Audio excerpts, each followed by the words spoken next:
He ended up in a coma. Fox 2's George Sells is live in Pine Lawn, where new surveillance video has emerged, which apparently shows that inmate went minutes without getting help. George. Yeah, Sandy and Rafer, the video was obtained by our partners at the Post-Dispatch through a Freedom of Information request. It shows Bernard Scott first changing clothes, thinking he's going to the hospital. That process then being stopped by his jailers, and then his apparent suicide attempt just minutes after those medics left.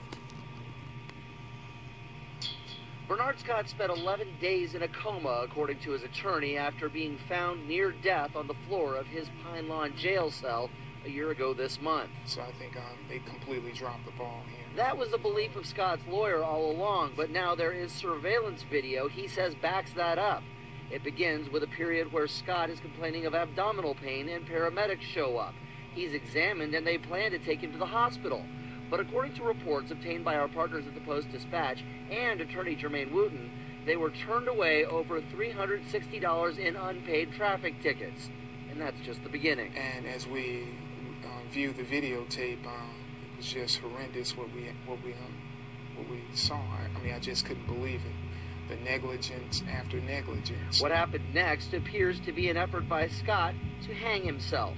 He uses his own shoelaces. The video is difficult to see, and we're not showing the suicide attempt, but jailers continue to look into the cell before a supervisor finally enters. He takes a look inside the jail door, and then they finally get in there and try to resuscitate him.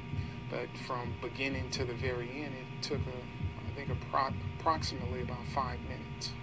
Woot expects a suit to be filed within a month. And after not allowing him to leave with the paramedics, they should have been watching him super thoroughly.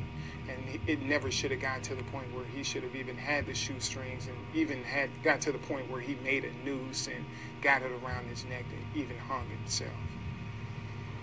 And again, to be clear, Bernard Scott did survive that suicide attempt. We were not able to reach Pine Lawn's public safety director for comment tonight, but he told Fox 2 last night he couldn't comment on specifics surrounding this case anyway, considering it is almost certain to land in court. As for current policy, he says if a medic says someone needs to go to the hospital in this jail, they go to the hospital. We're live in Pine Lawn. George Sells, Fox 2 News.